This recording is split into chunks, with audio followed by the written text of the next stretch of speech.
Then I welcome, welcome, welcome. And I'm going to go ahead and share the material we've got here.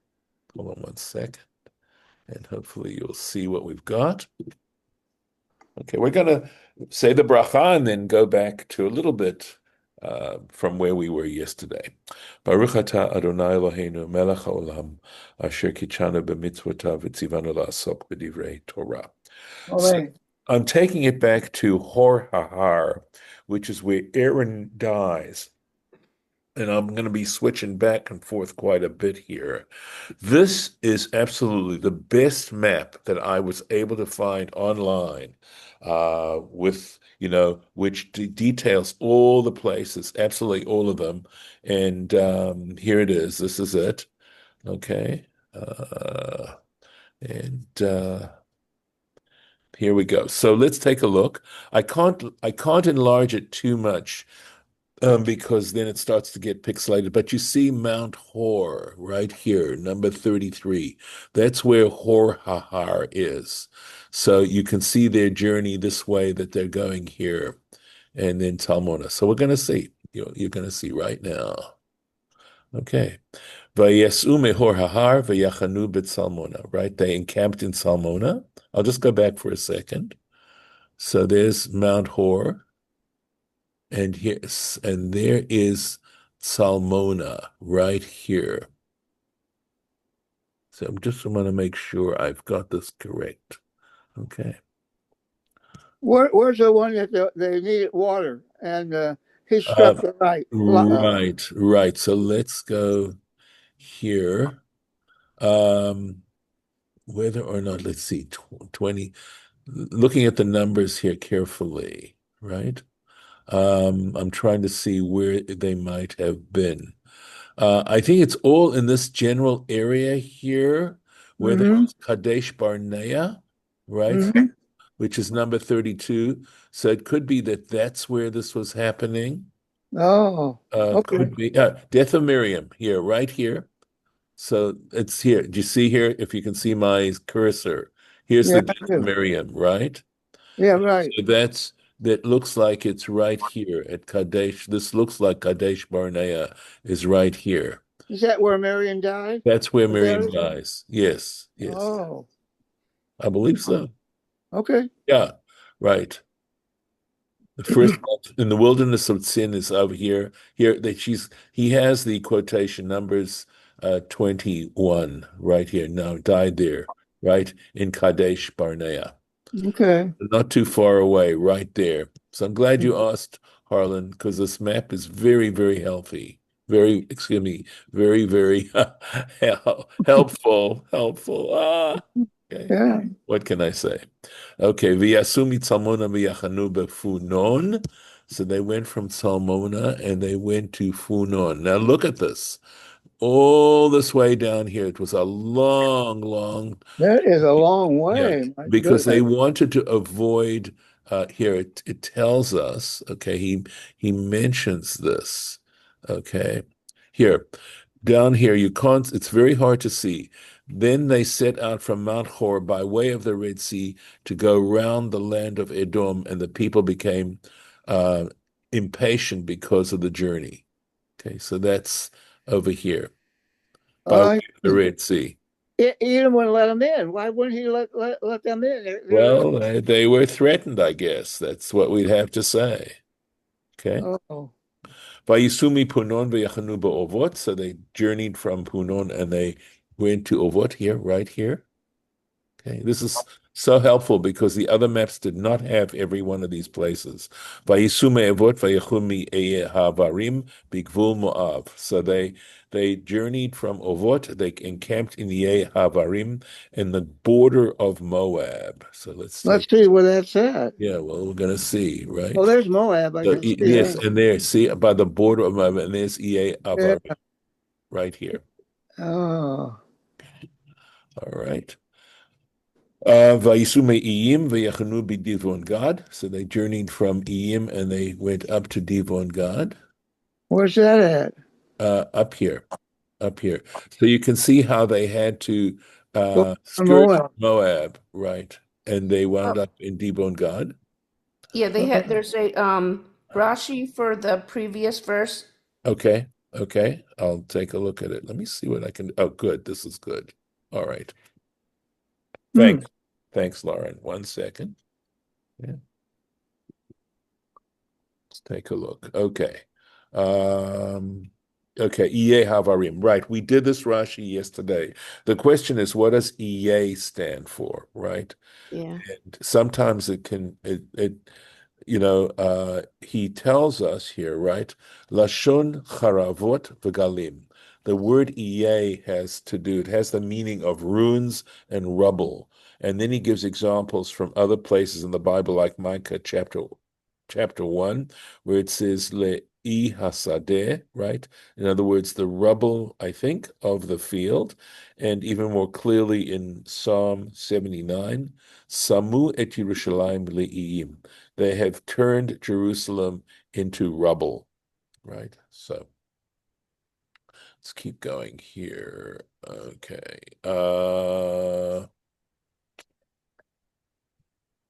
Let's go back here. I think we go right. Right. Let's find out. Right. The Vayisu midivon Gad v'yachanu ba'al mon divlataima. They journeyed from Divon Gad and they encamped in Almon Divlataima. We'll take a look at Where's that at? right here. Do you see that? Oh, I see See it now. there, right? And here's Dibon Gad right there. This is about Yeah. very mountainous around here. Okay. Oh. Yeah, but apparently there was some kind of route that they were able to possibly follow. Okay, so there we are there. Vayisu me'almon divlotaima v'yachanu b'harei avarim lifnei nevo. And so they journeyed from Almon divlotaima and they encamped in the mountains of Avarim Where's before that at? Nevo. Again, I'm Amber, going to show you here. Amber. Okay, so here's the, Hmm. sorry if you can see my cursor. There we go. Amber. Here's the mountains of Oh, there. I see Avarim. Amber. Okay. Yes.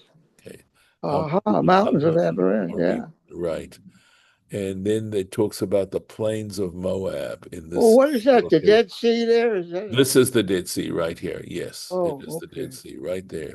Okay. Hmm. So let's take a look. So let's see if there's any. I want to make sure I catch. Okay, so 49 is the next verse that Rashi speaks about. Vayisume hare avarim, and they journeyed from the mountains of Avarim, vayachanu ba'arvot Moav, and they encamped in the plains of Moab, al Yarden Yericho, near the Jordan and Jericho. So again, we'll take a Where's look, that at? and we're going to look here. Okay, so here's the Jordan. The Jordan comes down from the Sea of Galilee down to the Dead Sea. And Okay. so this is the plains of Moab that they where they were encamping. Ah. Okay, and then we see here this is where they had a number of battles with Og and the Amorites, Hmm. right? What about the Midnights? There we go. Battle against Midian. Okay, Numbers 31, 1 through 12. Killed. Okay, so right here, these are battles where they'd had battles. Wow. Okay, so Hmm. let's take a look. Okay. They won the battles. That's Yes, yes, amazing. they did. They did. With God's help, of course. Right. Vayachanu al Hayarden mi beit hayeshimot, and they encamped by the Jordan from Beit Hayeshimot to Avel Hashitim. These are names of places, but Arvot Moab in the plains of Moab. So let's take a look at Yeah, that. let's see there. Okay, let's see if we can Let's see find the it. plains of I see the plain of Moab. Right, right. I'm looking to Oh, see. they Well, can't. here's Avel Shittim right there. Oh, yeah, there it is. There it is. Okay, Mm-hmm. and let's see if there's Wow. anything helpful here. So I'm not seeing. All right, let's go to the Rashi on this. Okay.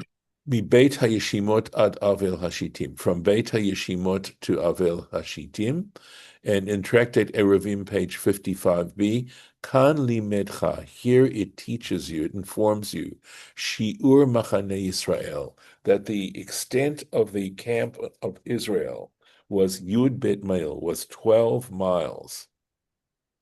To Amar Rabba Bar Chana, because Rabba Bar Chana said, and by the way, Rabba Bar Chana is mentioned a number of times. This kind of statement he's going to say, right, is he sort of investigated these different places, and he says, Ledidi Chazi Li, he said, I myself saw Hahu Atra, that place. Right. In other words, he went to this particular location and saw that how large it was, and then he reports on it. So we have a number of cases where Rabba Bar Chana is reporting these kinds of things. Hmm. Avel Hashitim, Mishor Sa'avel is actually refers to the plain of Shittim, Avel Shmo. Its name Where's is Avel. Okay, where's so that at? now we're going to look. We'll see. I have, Right there. Right there. It's hard to oh, see, but there it is in that I area. see it now. Yeah. And now, of course, this area here Hmm. is quite. I don't know how. I mean, this area up here today is very fertile around the Sea of Galilee, but I suspect around the Jordan Valley it could well be also fertile. So let's Yeah. on. Okay. Uh, okay. Vaidaber Hashem el Moshe ba'arvot Moav, and the Lord spoke to Moses in the plains of Moab, al Yarden Yerecho, near the of Jericho by the Jordan, Lamor, say, Daber el bnei Israel, speak to the children of Israel, va'amarta alehem, and you should say to them, Ki atim ovrim et hayarden, el Eretz Khan, for literally. So this translating the word key is not so simple. The word can mean because, it can mean that, it can mean for. So, but anyway, you are crossing over the Jordan, El Eretz Canaan, into the land of Canaan. V'horashtem, horashtem, you shall drive out it kol yoshvei haaretz, all the inhabitants of the land, mipnechem, from before you, v'ivadatem et kol maskitam, you shall destroy all their places of worship, v'et kol tzalmei masechotam, and all the images of their, again, that we're talking about molten idols, to abedu, you shall again destroy. Ve'et kol bamotam, and all their high places, tashmidu, you shall again, uh, you know, get rid of. You shall destroy, annihilate, however you want to say it. You have two Rashis for Yes, this. yes. So let's take a look. So 51, Kiatem ovrim et hayarden, for you are crossing over the Jordan, v'horashtem, and you shall drive out. V'halo kama pa'amim husaru al kach. He says, but wait, they've been, this is not new stuff that we're learning. They were warned about this many times, many times. Ela kach amar lahem Moshe. But this is the context of this is going to inform us of what Moses was telling them. That Moses was saying to them in this way, Kishe'atem ovrim bayaden bayabasha, you're going to, when you cross over the Jordan on dry land, so there are actually three places where waters parted, right? The most famous one, of course, is the Red Sea. But we also read in the book of Joshua how the waters of the Jordan parted, and for the Israelites to cross over dry shod then.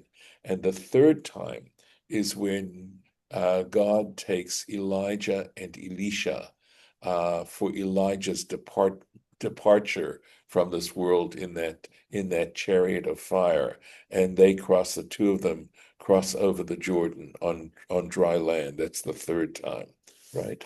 Vahorash. So, okay.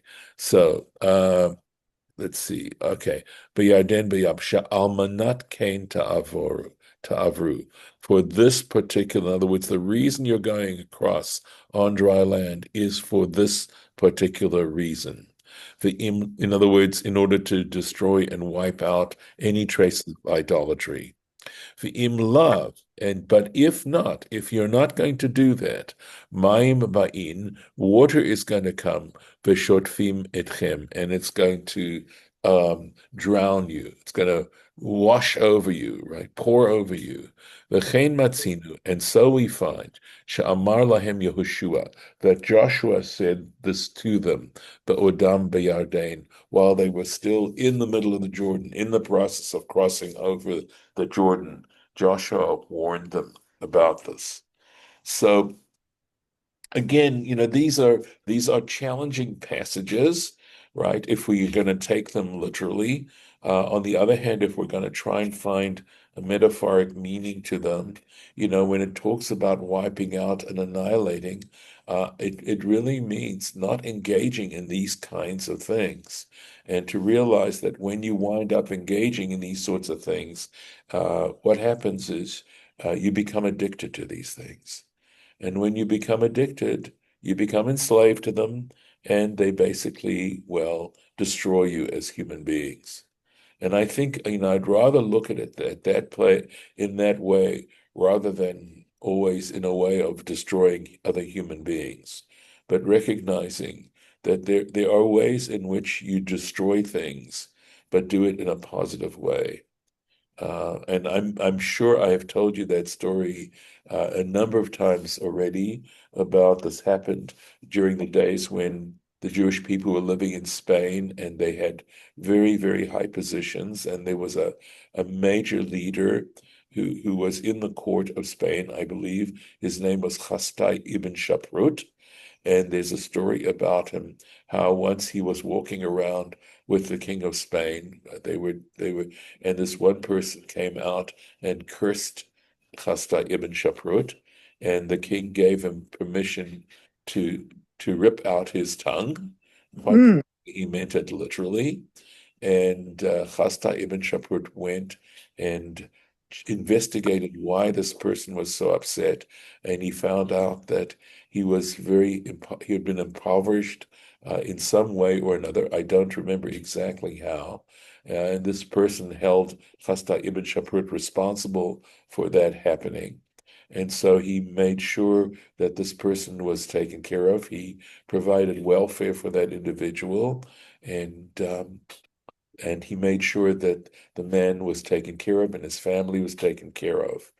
And the next time the king and Chasta ibn Shaprut went out together, this man came out and publicly blessed Chasta ibn Shaprut, at which point the king turned to Chastai and said, I thought I told you to rip that person's tongue out. And Chastai ibn Shaprut said to him, he said, well, what I did was I took out his bad tongue and replaced it with a good tongue. And that way, so there are ways in which to destroy something without necessarily physically destroying it. And if I can share with you, back in a previous administration where they were talking about building a wall on the southern border of this country, a physical wall, it occurred to me that if, in fact, there were serious attempts to work with the economy of a country that is south of us to improve the economy and to make sure that people had jobs and things, to do everything you could so that the people would have jobs, that was another way of building a wall. And in other words, finding ways in which to give people a way in which they wouldn't need to come over to this country. But of course, nobody wanted to listen to me. So it's just the way it goes.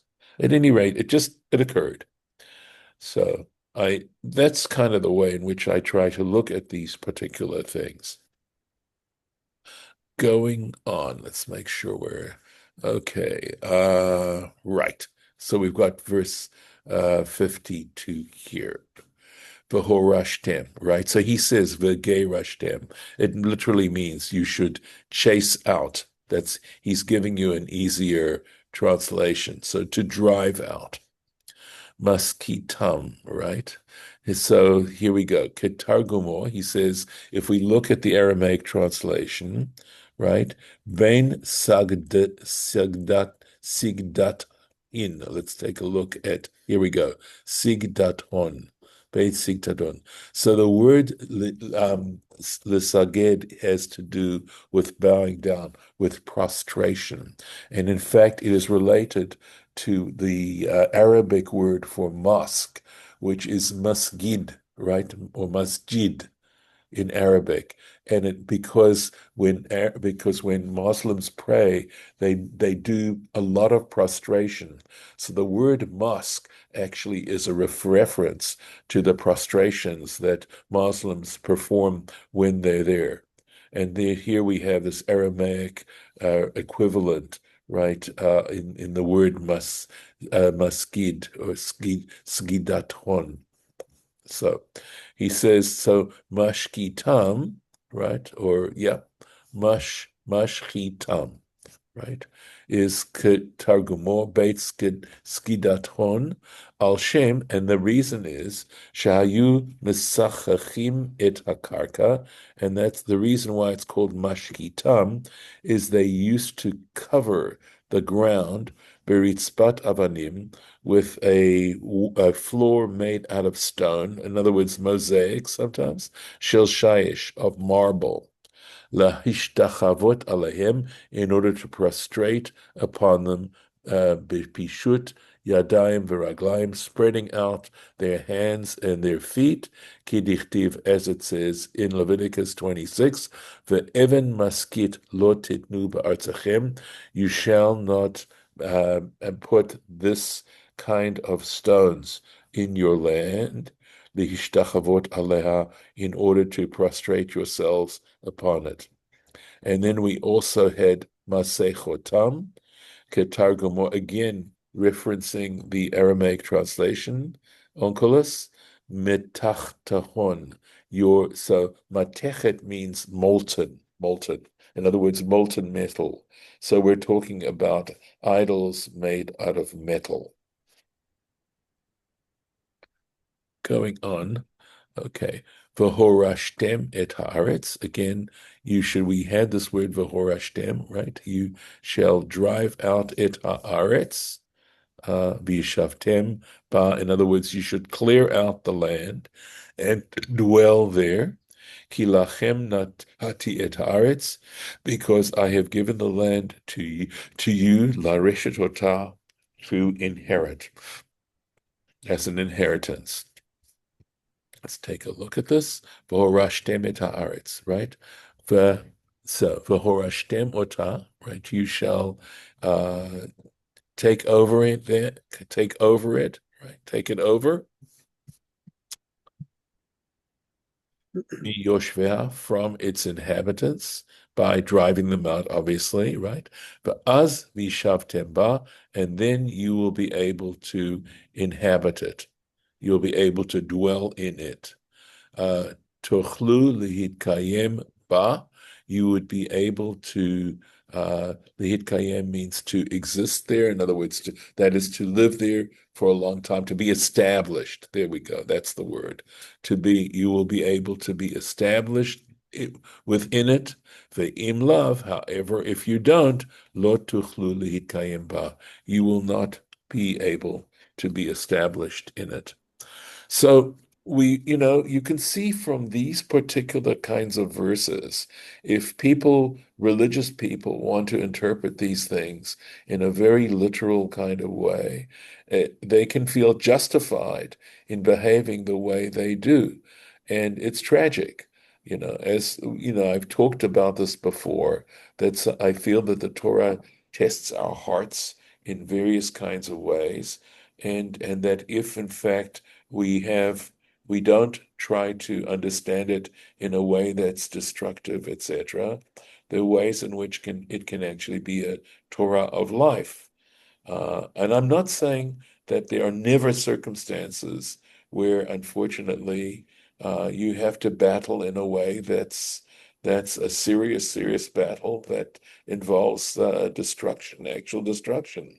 But I would say that in general, I would like to, given the very fact that at the very beginning of the Torah, we talk about how God creates human beings in that divine image, we need to at least allow for that as being our default and not the desire to destroy and kill.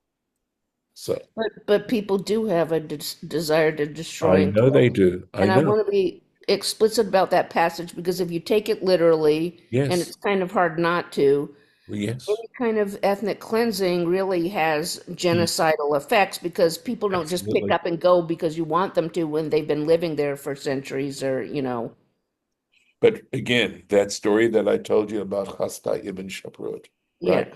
yeah. If they're willing to cooperate, and the other piece too, Lauren, and it's I think a fairly clear that we are not talking when we talk about Muslims or Christians, we're not talking about idolaters in the sense that were in this particular context. And I think people don't want to contextualize.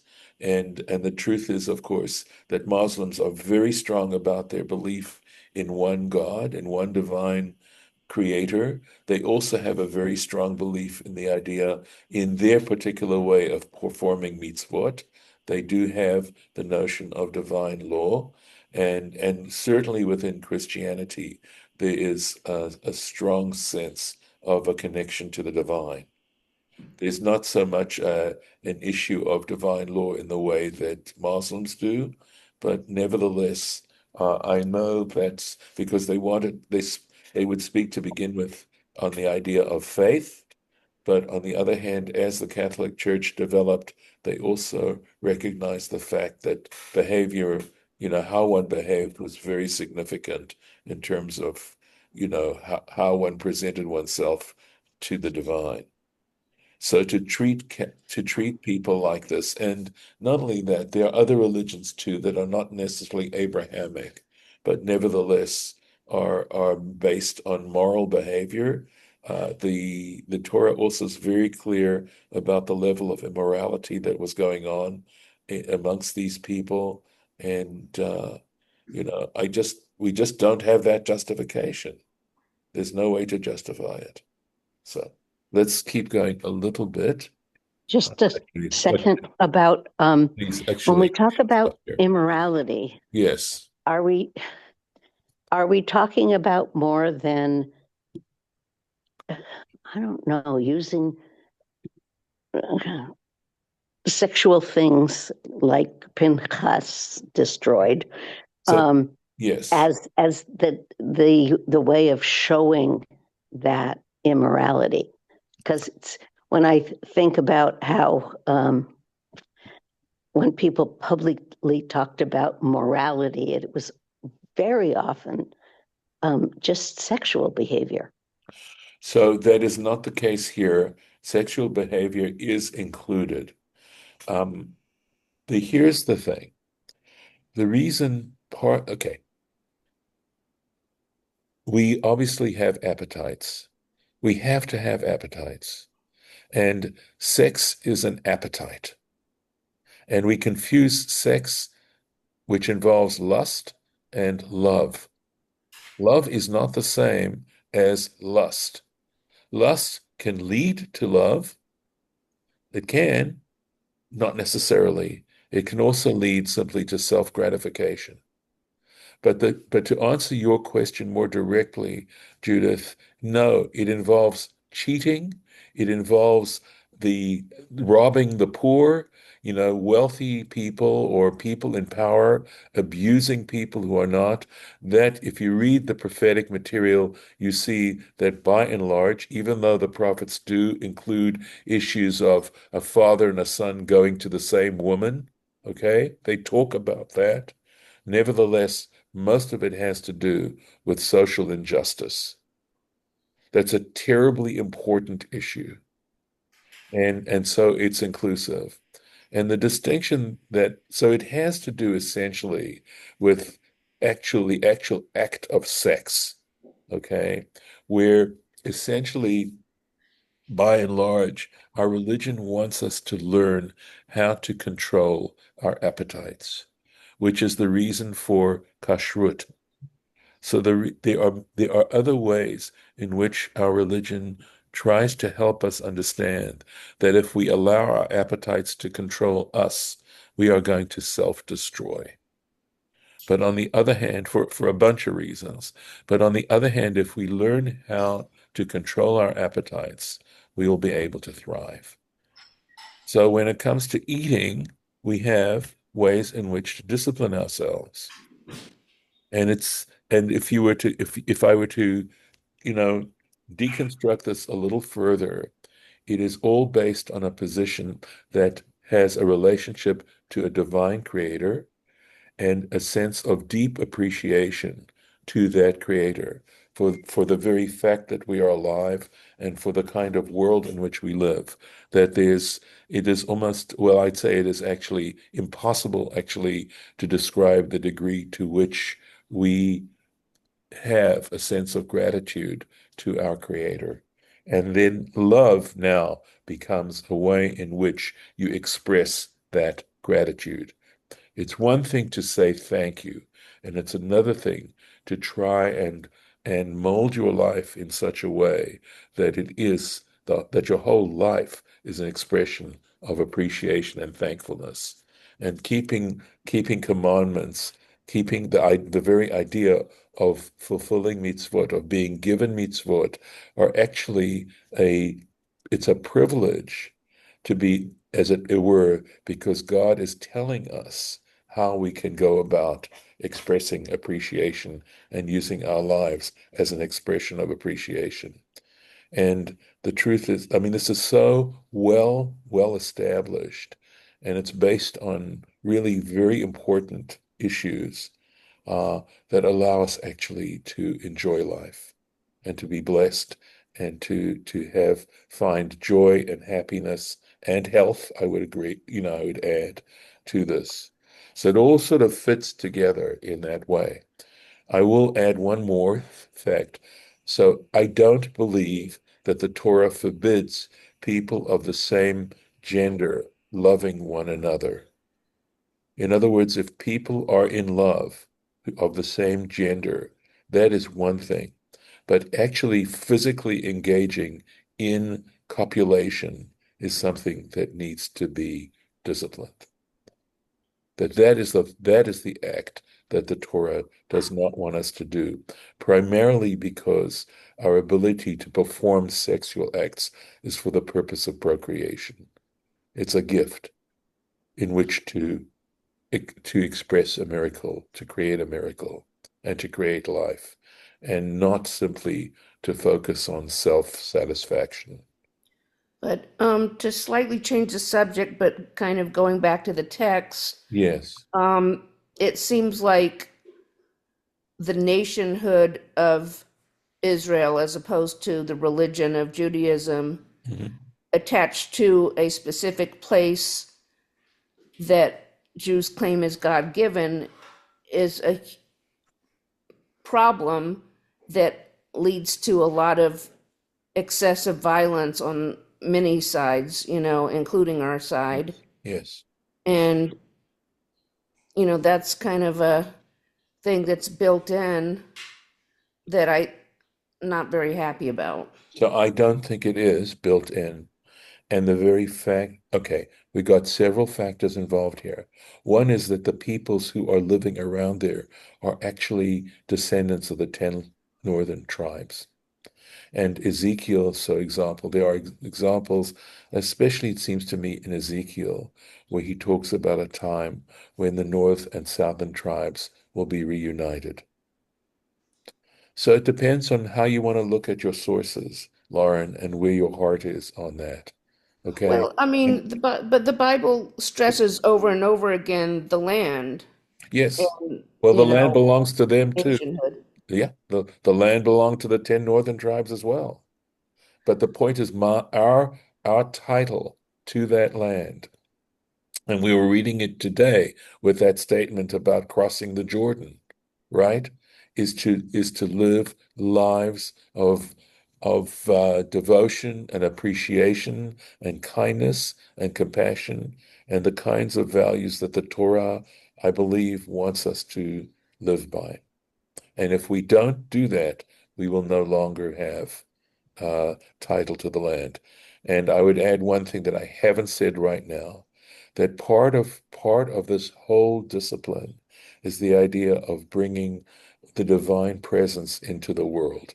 That when you perform mitzvot, because you are performing divine commandments, you are representing the divine. If I ask you to go and do something and you do it, you're representing me. You're making it possible for me to have an effect, even though I might be in California and you might be in St. Louis.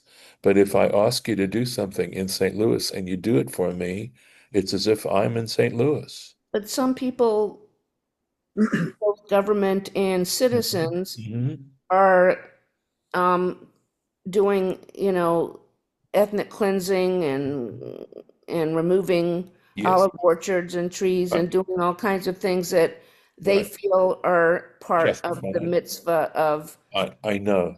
Lauren, the truth yeah. is they don't need that excuse. If they have in their hearts, we know human nature, and you understand it too, I know that, is that if you don't have this excuse to do something, you'll find another excuse. But then they should be denied the land then Well, because they're not acting morally. I agree. And what's happening is, I mean, it doesn't happen, again, forgive me, but it's not a light switch. But what's happened in the past, if we're to learn from history, okay, we see that the Jewish people have been kicked out of the land. The issue is whether or not they have an ultimate right to that land. But the terms of the lease, so to speak, and it's a lease, it's not an ownership, right? There's so many mitzvot, like, the mitzvah of Shemitah and things like that, clearly indicate that the land belongs to God. God created this world. We have a lease to it. That's the title. And we can keep the lease. And if we break the terms of the lease, guess what's going to happen? And Doesn't it's going seem to to happen again if necessary. I hope not. I mean, I'd love to think after 2,000 years that maybe something positive ultimately will happen. And you hear that I'm not arguing with you over the immorality of of the violence and stuff. But people can use religion as an excuse. But I promise you, if they are wicked in their own hearts, they will find other reasons if they can't find religion. Yeah, so it just doesn't make sense that the land is in our possession because, I mean, what percentage of people have to be moral to make it, Yeah, and I who defines that? And right. I agree. I I mean, it seems so like that the policies themselves aren't moral. So, yeah. But you know something? There are many, many Israelis who are deeply opposed to what the government is doing. There are many Israelis who are not, part of the ultra group that is using religion to destroy other people. And the truth is that the ultra don't always limit it to non-Jews. Very often there was this book, Jew versus Jew, which shows this kind of stuff going on. When you think you have the entire right to yourself, this is what happens. well, it's happening again, Yes, I the Jew know. versus Jew. Yep, it is. It hasn't stopped. Yeah, it's in fact getting worse. Well, sometimes things have to get worse before they get better. I don't know. That would be nice. It would be nice if you and I and everyone lived to see that Yeah, I was going to say in our lifetime. in our life. Well, we express those sorts of things in our prayers, Yamenu. Yeah, of course. And by the way, of course, the part of the reason why I love the worship service these days is because it's such an amazing expression of yearning for such a time that you and I are talking about right now. There's so much in that material. You look at the word, you look at the prayer Aleinu, right, which is sort of the dessert of our worship. And it really captures the whole idea of what our religion is about.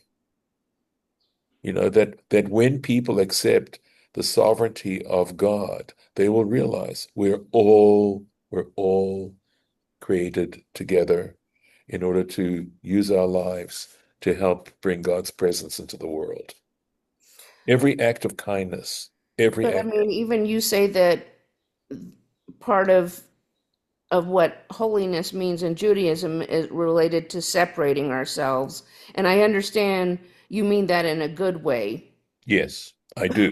but Making distinctions. Yes, but absolutely. but that's kind of not the way most people seem to take that idea of division and separation. Well, when we talk about most people, that's a hard, a hard judgment to make. I mean, there are so many I Israelis mean, who really religious are Jews kind tend and to be the more religious tend to be more divisive. well, some of them do, not all of them. Some of them, True. yes. And Modern unfortunately, modern yes, Orthodox is less divisive right, it is. than Yeah. other Orthodox. And you Well, I'm know what saying they they're more say? religious. Sorry, Lauren. You know what they say? If it bleeds, it leads. So we tend to focus on the horrible stuff, right? There's a certain morbid fascination. And the stories about the kind acts that go on tend to get buried. And it's a shame. But we'll Yeah. see. We'll I see. mean, yeah, because we don't really know,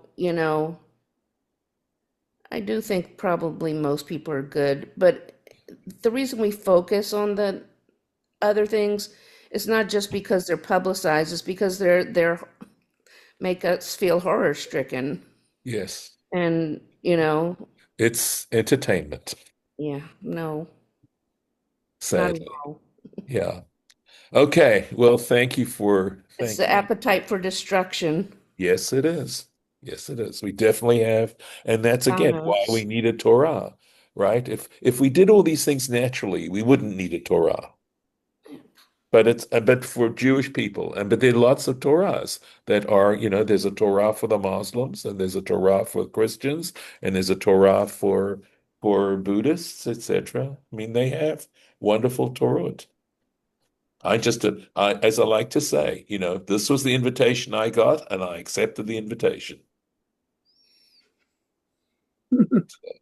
Okay, take care, everyone. Just blessings. Be well. Bye-bye. Bye.